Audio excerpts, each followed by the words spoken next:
আমার গুণবতী বোন। এই এদিকে আয়। উনি দেখা করতে গেছেন।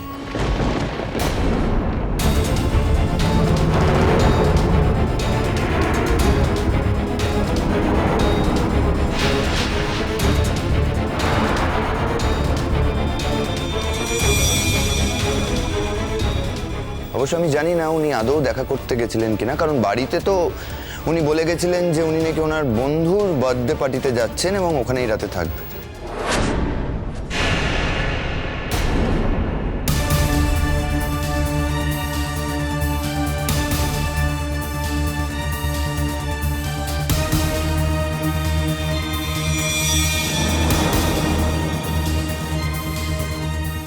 কি বলছো পুপুল? এসব কি বলছো তুমি? হ্যাঁ বাবা, ও যা বলছে সব সত্যি কথা।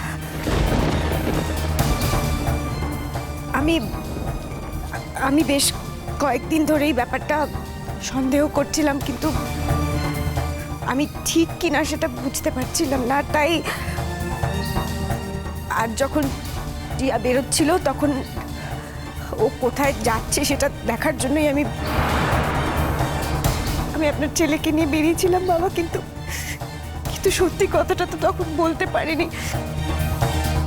তাই পুজো দিতে যাচ্ছি এই কথাটা বলেছিলাম মামুনি।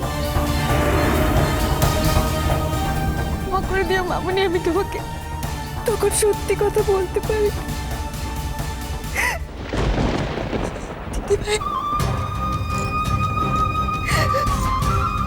দিদিভাই আমি খুব চেয়েছিলাম, জানো তো, আমি খুব চেয়েছিলাম আমি এই কদিন ধরে যা সন্দেহ করেছি সব যেন মিথ্যে হয়।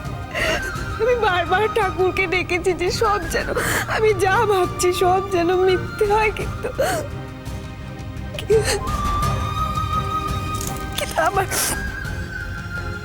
আমার সন্দেহটাই সত্যি দিদিভাই।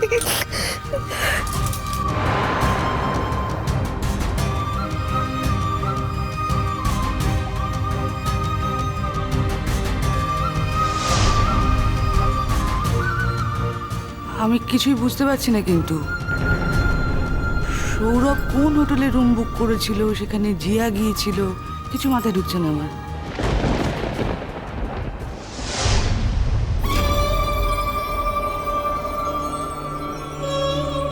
জিয়া,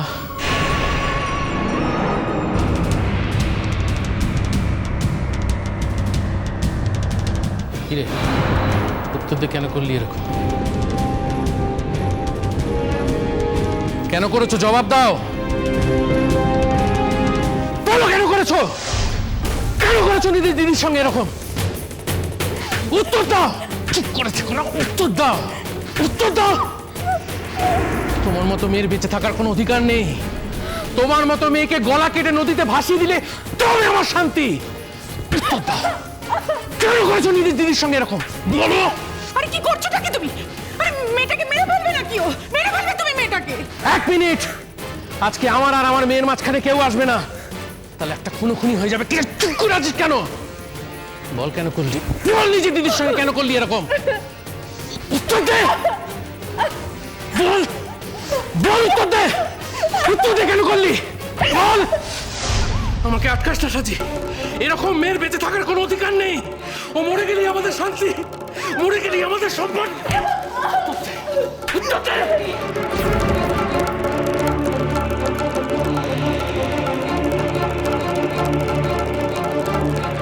আমায় ক্ষমা করে দে সাজি, আমায় ক্ষমা করে দে সাজি। আমি ওর হয়ে ক্ষমা চাইছি তোর কাছে। সাজি বিশ্বাস কর, আমি চাইনি আমার মেয়েটা এরকম হোক। সাজি আমি চাইনি ও এরকম হোক। আমার ক্ষমা করে দে। তুমি কেন ক্ষমা চাইছো কুট্টি? তুমি কেন ক্ষমা চাইছো? ওকে আর মেরো না, ওকে ছেড়ে দাও কুট্টি, ওকে ছেড়ে দাও।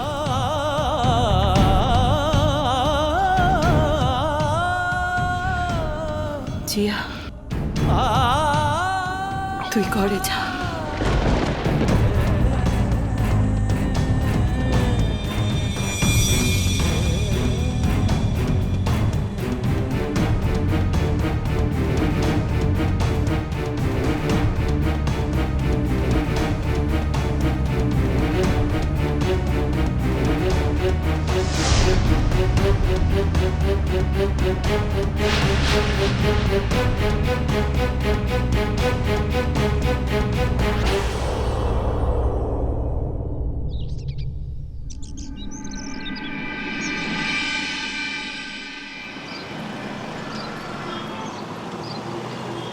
আমি তোমাকে যা বলবো তা আমি কোনো রেস্টুরেন্টে বসে বলতে চেয়েছিলাম সাজি। আজ আমার পক্ষে কোনো রেস্টুরেন্টে যাওয়া সম্ভব নয় সৌরভ। আমি কিন্তু তোমাকে আমাদের বাড়িতেও ডেকেছিলাম। আসলে আসলে আজকে আমার কাছে বেশি সময় নেই, তো আমার একটু অফিস যাওয়ার তাড়া আছে। তুমি যা বলার এখানেই বলো।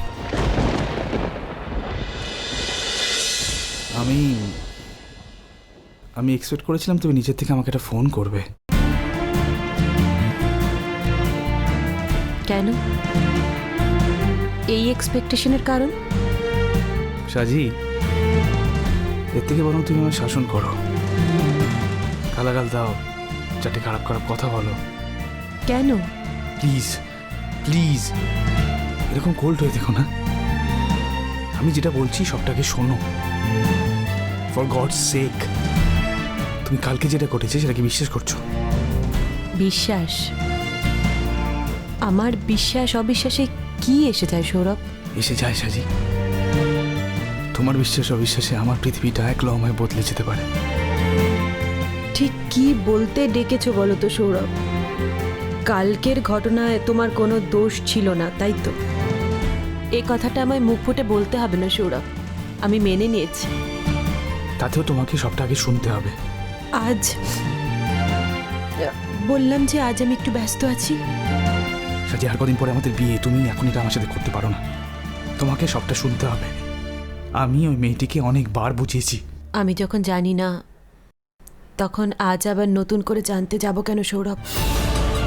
আমি ওর কথাটা তোমাকে বলিনি কারণ ওর ইমপ্রেশনটা তোমার বাড়ির লোকের কাছে খারাপ করতে চাইনি, কারণ আমি ওকে তোমার কাছে ছোট করতে চাইনি, দ্যাটস অল। কিন্তু ওর কাছে তো আমাকে ছোট করলে, তাতে তোমার কোনো অসুবিধা হলো না সৌরভ? আমি তোমাকে ওর কাছে ছোট করেছি। যদি ওই মেয়েটি কোনোদিন সত্যি কথা বলে তাহলে তুমি জানতে পারবে আমি ওই মেয়েটির কাছে তোমাকে ছোট করেছি না করিনি। সৌরভ, ও ছোট হয়ে যাবে বলে ওর সঙ্গে তোমার যোগাযোগ ছিল, ও তোমাকে এভাবে পেতে চাইতো। এত বড় কথা তুমি আমার কাছে গোপন করে গেছো। কাল যখন তোমরা হোটেলের ঘরে ছিলে, তখনও তোমার একবারও মনে হলো না এত বড় সত্যিটা আমাকে না জানিয়ে কত ছোট করে দিচ্ছ তুমি? নাকি নাকি জানানোর মতো কোনো সত্যি তোমার কাছে ছিল না সৌরভ? আমার কাছে সবটাই সত্যি সাজি। আমি কোনো অন্যায় করিনি, আমি কোনো দোষ করিনি। আমি কি তোমাকে বলেছি তোমার কোনো দোষ হয়েছে? আমি কি তোমাকে বলেছি তোমার কোনো অপরাধ হয়েছে? আমি তোমাকে এই কথাগুলো একবারও বলিনি সৌরভ। একদিন আমাদের সম্পর্ক ছিল বলে চিরটা কাল যে আমাকেই তোমার ভালো লাগতে হবে এমন তো কোনো মানে নেই। প্লিজ অ্যাটলিস্ট এই কথাগুলো বলো না তুমি। আমার যদি তোমাকে ভালো নাই লাগে, আমি যদি তোমাকে প্রাণ দিয়ে নাই ভালোবাসি, তাহলে কি আমি তোমায় বিয়ে করতে চাইতাম?